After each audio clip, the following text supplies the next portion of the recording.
Halo, perkenalkan, kami dari kelompok 1 Lembata akan memaparkan materi tentang SDGs poin kedua tanpa kelaparan. Sebelum lanjut ke materi, di sini saya akan memperkenalkan anggota kelompok kami. Yang pertama, Maria Crispina Bulu Utan. Yang kedua, Rosalina Urong. Yang ketiga, Maria Felix Ana Monica Peninuban. Yang keempat, Rosalina Beliti Lamak. Dan yang kelima, saya sendiri, Ana Maria Karunia. Di sini saya akan memaparkan materi yang pertama, yaitu pendahuluan tentang SDGs dan tanpa kelaparan. Sustainable Development Goals adalah serangkaian tujuan global yang diadopsi oleh negara-negara anggota PBB pada tahun 2015 dengan tujuan mencapai masa depan yang lebih baik dan berkelanjutan pada tahun 2030. Tujuan SDGs yang kedua atau Zero Hunger adalah mengakhiri kelaparan, mencapai ketahanan pangan, meningkatkan nutrisi, dan mempromosikan pertanian berkelanjutan. Baik, terima kasih. Di sini saya akan melanjutkan presentasi dari teman saya, yaitu Ana Maria Karunia. Saya akan menjelaskan tentang definisi kelaparan. Kelaparan adalah keadaan di mana seseorang tidak memiliki akses yang cukup ke makanan yang bergizi dan aman untuk memenuhi kebutuhan sehari-harinya. Dalam skala global, kelaparan didefinisikan sebagai orang yang mengonsumsi di bawah batas minuman kebutuhan energi harian yang bervariasi tergantung usia dan aktivitas, umumnya 1.800 kalori atau hari untuk orang dewasa. Baik, saya akan melanjutkan materi dari teman saya Rosalina Urong. Saya akan mempresentasikan materi tentang tujuan SDGs poin 2 tanpa kelaparan. Yang pertama, mengakhiri semua bentuk kelaparan dan malnutrisi pada tahun 2030 dengan fokus khusus pada kelompok rentan termasuk bayi dan anak-anak di bawah usia 5 tahun. 2. Meningkatkan akses terhadap makanan yang aman, bergizi, dan cukup sepanjang tahun. 3. Meningkatkan produktivitas dan mendapat pertanian melalui teknologi dan praktik berkelanjutan. 4. Memastikan sistem produksi pangan yang berkelanjutan dan tangguh terhadap perubahan iklim, cuaca ekstrim, kekeringan, banjir, dan bencana lainnya. Baik, terima kasih. Saya akan melanjutkan materi dari Maria Felixiana Monica Peninuban. Di sini saya akan menjelaskan tentang tantangan dalam mencapai SDGs 2. Yang pertama, kemiskinan. Banyak orang yang tidak mampu membeli makanan bergizi sehingga mengalami malnutrisi. Yang kedua, perubahan iklim.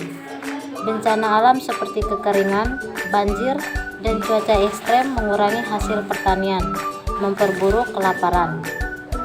Yang ketiga, konflik dan ketidakstabilan politik. Konflik bersenjata dan ketidakstabilan politik seringkali menghancurkan sistem pangan dan mengganggu distribusi makanan. Yang keempat, kekurangannya infrastruktur pertanian. Di banyak negara berkembang, petani kekurangan alat, teknologi, dan akses pasar untuk menjual hasil pertaniannya. Baik, saya akan melanjutkan materi dari teman saya. Yang kelima, strategi untuk mencapai SDG 2. Yang pertama, pertanian berkelanjutan.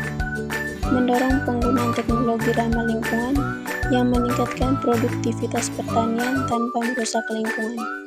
Yang kedua, mengurangi limbah pangan. Sebagian besar makanan terbuang sia-sia.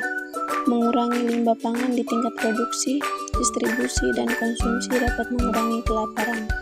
Yang ketiga, pemberdayaan petani kecil. Mayoritas petani di negara berkembang adalah petani kecil. Dengan memberi mereka akses teknologi, pelatihan, dan pasar, produktivitas mereka dapat meningkat. Yang keempat, akses pada kredit dan pendanaan.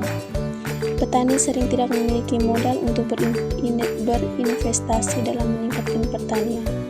Akses ke kredit mikro dan pendanaan dapat membantu meningkatkan hasil. Yang kelima, program sosial dan bantuan pangan. Pembangunan program jaring pengaman sosial untuk mendistribusikan makanan kepada mereka yang paling rentan.